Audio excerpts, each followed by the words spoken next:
कबूतर और मधुमक्खी की। ठीक है बच्चों। एक है ना नदी थी, नदी के पास है ना एक पेड़ था। एक पेड़ पर है ना मधुमक्खी का छत्ता था और छत्ते में बहुत सारी मधुमक्खी रहती थी। एक दिन छत्ते से रानी मधुमक्खी है ना उसमें नदी में गिर गई। नदी की धारा बहुत जोर जोर से बह रही थी और वो उसकी वो डूबकर मरने वाली थी। उसने पानी से निकलने का बहुत प्रयास किया। प्रयास करते हैं ना, जब कोई डूबने वाला तो प्रयास निकलने का करता ही है पानी से। तो उसने निकलने का प्रयास किया लेकिन वो निकल नहीं पाई। वह नदी की धारा में बहने लगी। नदी के किनारे कबूतर पानी पी रहा था। उसको मधुमक्खी पर दया आई कि बेचारे तो डूब जाएगी, इसको नहीं बचा दो। अचानक उसने कबूतर ने एक उपाय सोचा और तेजी से उठकर पेड़ के नीचे पहुंच गया। पेड़ के नीचे सूखा पत्ता गिरा हुआ था। उसने सूखा पत्ता उठाया और अपनी चोंच में दबाकर चला गया। तो वहां नदी के पास है सूखे पत्थर था ना, उस पत्थर पे बैठ के और वो चोंच में दबा रखा था पत्ता। उसको मधुमक्खी दिखाई दी तो उसने सूखा पत्ता पानी में छोड़ दिया और मधुमक्खी उस पर चढ़ गई। चढ़ने के बाद वो पत्ते पर चढ़ गई ना, पत्ता धीरे धीरे पानी के बहाव में किनारे पर जा पहुंचा और मधुमक्खी की जान बच गई ना जान।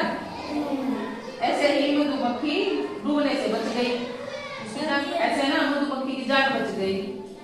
फिर क्या हुआ, कुछ दिनों के बाद है ना एक शिकारी उधर आया किनारे के पास, जो कबूतर वहां रहते थे और वहाँ पशु पक्षी रहते हैं ना, क्योंकि पानी के पास तो रहते ही हैं, क्योंकि पानी पीने के लिए चाहिए वरना वो मर जाएंगे। प्यास के मारे प्यासे मरते हैं ना।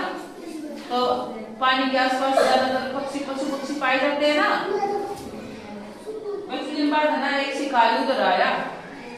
वह नदी के किनारे घूम घूम कर चिड़िया का शिकार कर रहा था। तो वैसे सभी पक्षी इधर उधर छिपने लगे। जिस कबूतर ने रानी मधुमक्खी को बचाया था ना, वह भी उड़ता हुआ उसी पेड़ के पास आया। कबूतर उसी पेड़ के पास आ गया जहाँ मधुमक्खी का छत्ता था। तो डर के मारे पत्तों में छिप गया। रानी मधुमक्खी ने देखा कि शिकारी कबूतर की ओर निशाना साध रखा है। रानी मधुमक्खी के कहने पर ना सभी मक्खियों ने ना उस शिकारी पर हमला कर दिया। ऐसे शिकारी ऐसे तीर कमाना ना ऐसे कबूतर की ओर ताने हुआ था कि ये कबूतर दिख गया मुझे, तो अब इसी का शिकार करना है। लेकिन ये सब करते हुए उसको रानी मधुमक्खी ने देख लिया ना। तो रानी मधुमक्खी ने सोचा कि कबूतर ने जान बचाई थी मेरी, चल कबूतर की भी जान बचानी चाहिए ना, इसलिए उसकी जान बचाई तो उसकी भी जान बचानी चाहिए।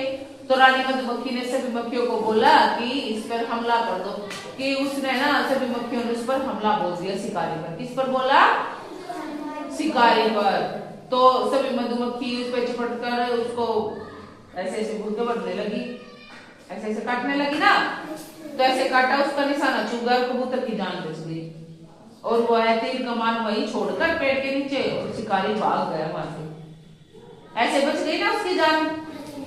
कबूतर ने किसकी जान बचाई थी? मधुमक्खी की। और मधुमक्खी ने किसकी जान बचाई फिर? कबूतर की। इस कहानी से बच्चों क्या सीख मिलती है आप लोगों को? क्या सीख मिलती है? इससे सीख मिलती है कि हमें एक दूसरे की मदद करनी चाहिए ना। कर भला तो हो भला, ऐसा होता है ना। कर भला तो हो भला, ऐसे लाइन बोलो। कर भला तो हो भला, कर भला तो हो भला। एक दूसरे की मदद करनी चाहिए ना। आगे से कौन कौन करेगा एक दूसरे की मदद? कोई भी मुसीबत में फंसा हुआ तो हमें मदद करनी चाहिए ना। जिसको ये हो ना किसको हमारी मदद की जरूरत है तो मदद करनी चाहिए ना। भागना नहीं चाहिए वहां से, मदद करनी चाहिए ना।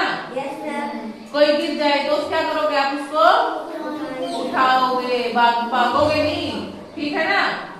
उठाना चाहिए उठाओगे, चोट चोट लगी है तो हमें उसे मलहम पट्टी भी करवानी होती है ना। ऐसे भागना नहीं होता बेटा, ठीक है। कर भला तो हो भला, आज हम उसकी मदद करेंगे, कल को हमारी भी मदद करेगा, वो करेगा ना। तो एक दूसरे की मदद करनी चाहिए, एक दूसरे के साथ अच्छे से रहना चाहिए ना। किस किस को अच्छी लगी एक्टिविटी? किस किस को अच्छी लगी है कहानी? सबको अच्छी लगी? क्या मजा आया सबको? चलो फिर क्लैपिंग कर दो।